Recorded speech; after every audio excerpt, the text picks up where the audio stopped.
Sources in the Union Health Ministry have told NDTV that over 87,000 Indians have been reported COVID positive after they received a second vaccine dose. Now, 46% of these cases, worryingly, are from Kerala alone. Some 200 samples of breakthrough infections have also been put through genome sequence testing, but no mutation or variant has been found, as per sources. Let's listen in to what Kerala's health ministry has had to say.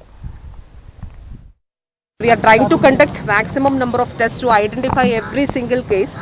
And as you all know, the undercounting factor in Kerala is 6, whereas the national average is 33. It means that we do report here in Kerala every case in 6 cases. So already the our system is on high alert. We are taking all the best possible measures to contain the disease. Joining us at this point, Uma, of course we have sources in the Union Health Ministry saying Kerala is now a source of great concern. There's no new variant, and of course that is a relief, but just the fact that it's contributing nearly half of the entire total of India's breakthrough infections is a huge source of worry. You have Kerala then saying that no, it's just because we're testing and we're actually our testing is so accurate that these numbers are being thrown up. So where does the truth lie?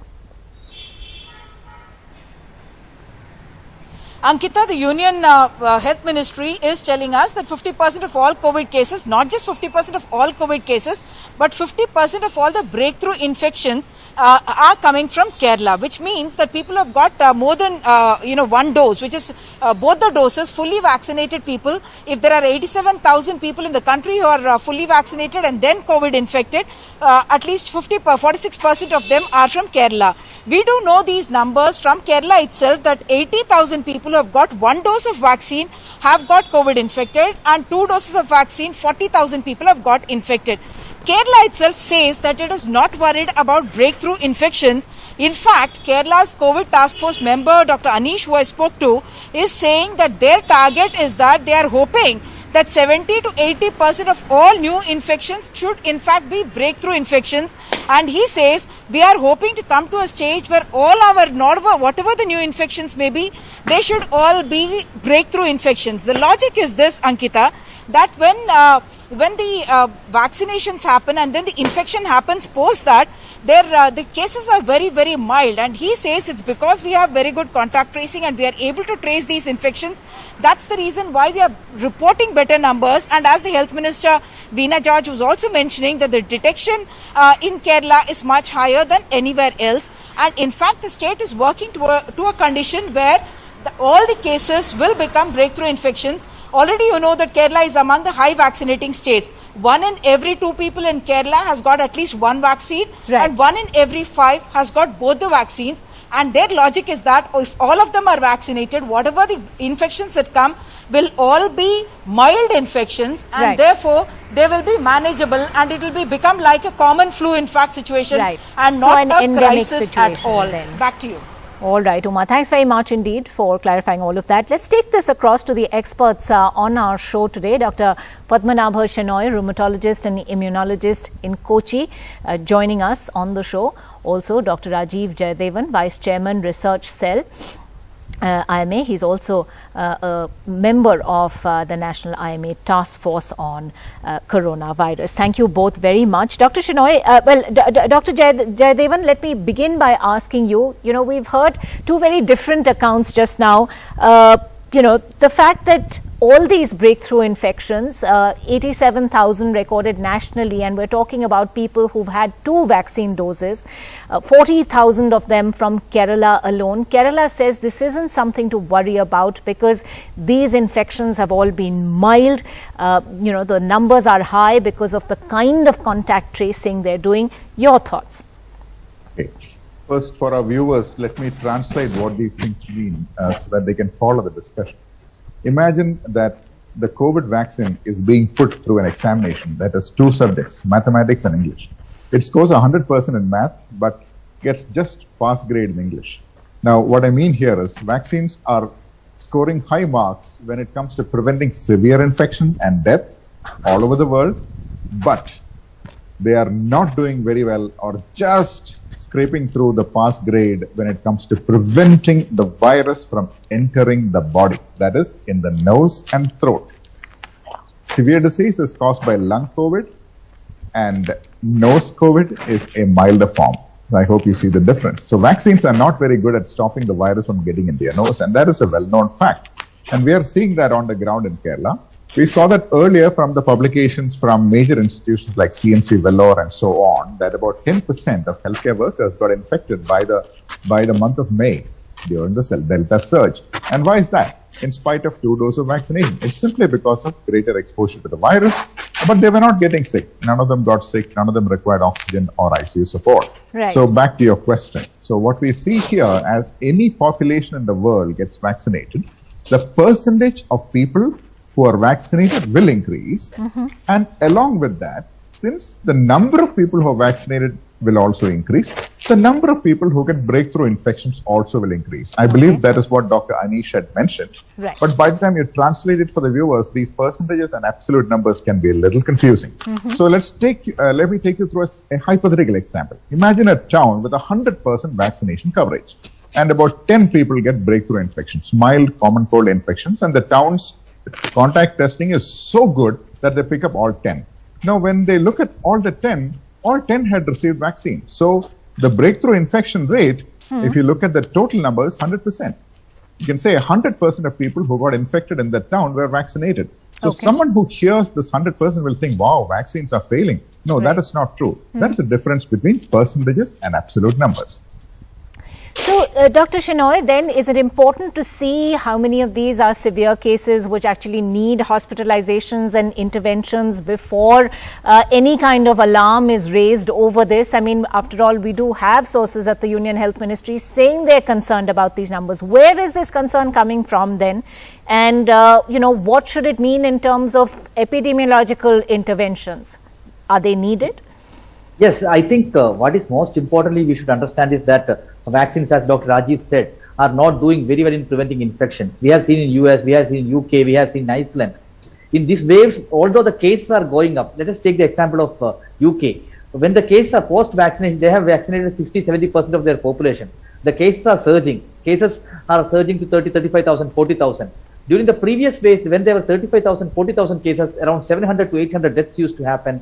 Hospital beds used to close 10,000. But now the hospitalization has remarkably come down. Deaths have come down by 1/5 or 1/7 or 1/10. So it indicates that this is the same trend is in US vaccinated states also. So in Kerala also what is happening is the cases are going up, but the hospital occupancy is not increasing. It is staying around some 2,000, 3,000 beds. That's all. So we should not be overly worried. But yes, if there is a data saying that out of 40,000 people, how many got admitted in hospital? For example, 10 or 15% required hospital admission. Then that is a cause of worry. But that data is not there in public domain. One, but whatever general public data, available data shows that there is no severe rapid increase in hospital admission rates or ICU or ventilator admission rates. So nothing to get concerned overtly. But yes, we need to keep a vigil. So, Dr. Jayadevan, help us understand who is most at risk. Are there sections of the population who are more vulnerable for breakthrough infections, or is this something that could actually happen to anybody, including those who are fit and double vaccinated? That's an excellent question. If you looked at the Qatar study that has just been published comparing Pfizer and Moderna, they made this observation. Breakthrough infections are more likely to occur in someone with greater exposure to the virus. So if your behavior is careless, if you go out in the community, if you go partying, or if you meet a lot of people, or by virtue of your work, you have to meet a lot of people who might be COVID positive, yes, you could pick up an infection. But on the other hand, if you wear a mask all the time, minimize your social interaction, reduce your social bubble, you don't interact with too many social bubbles, yes, the risk of picking up the virus is lower. So that is fact number one. The second aspect of the answer to your question is, are any of these people more likely to become sick? Yes. As you know, for COVID-19, there is a strong age-related gradient, which means that if you take a 75-year-old person with COVID-19 and a 25-year-old person with COVID-19, the 75-year-old person is 200 times more likely to die I'm very sorry, that is the fact, which means that the older people are at greater risk for COVID-19. And the same gradient to some extent occurs even after vaccination. Yes, the total numbers, the total chance of getting COVID-19 or getting sick is drastically reduced. But among the people who are fully vaccinated, the older people still are the most vulnerable. And then there are people who are immunosuppressed, transplant recipients. Dr. Shenoy is one of the finest immunologists in the country. So he will talk to you more about the immunology aspect of it. Basically, if you are a transplant recipient, your immune system has to be down for the organ to function. Yes, you may have a slightly increased risk of getting complications should you get a breakthrough infection. So, Dr. Shenoy, especially in the case of immunocompromised patients or those who are elderly, should India then at least be considering booster doses for those who are most vulnerable, given that these breakthrough infections seem to be rising? See, I think booster doses, like Dr. Rajiv always keeps telling, is third dose. It is not a booster dose. All right, fair enough. A third dose of the same vaccine. Yes. Basically, what we should think is in immunosuppressed. I think immunosuppressed definitely it has a role. For example, those who are taking anti-immunomodulators, immunosuppressant drugs like transplant recipients, those who are on autoimmune diseases like methotrexate, there are a lot of drugs which suppress the immune system to a great extent. Those patients do not adequately respond to the vaccine, which like 2 doses. Some of them require a third dose because of 2 reasons. One, they don't adequately respond to the immune system and produce enough antibodies and T cell response. And secondly, more importantly, once they get a disease, they are likely to get sick. Because of these 2 reasons, those people who are on immunosuppressed may require a booster dose. Elderly, the jury is still out. I think it is more important for India to at least give vaccines to maximum number of people. But immunosuppressed patients, I think they may require a third jab. But Dr. Jayadevan, do you see that happening? Is that something that's likely to be taken on board, given India is still falling short of its vaccination target? Do you think a third dose of vaccines for the most vulnerable would be a probability anytime soon? Well, as Dr. Shenoy said, the third dose, we do not know if giving a third dose will make it any safer for these individuals, regardless whether they are older, immunosuppressed, or in otherwise good health. It is a guess. So sometimes in medicine, you take an educated guess because you don't know the outcome, because there is no way for you to determine the outcome and there is no data for you to go by. You take the best available guess. So as Dr. Shenoy said, if these people are at especially higher risk, there's nothing wrong in going the extra mile and giving them an extra dose and see.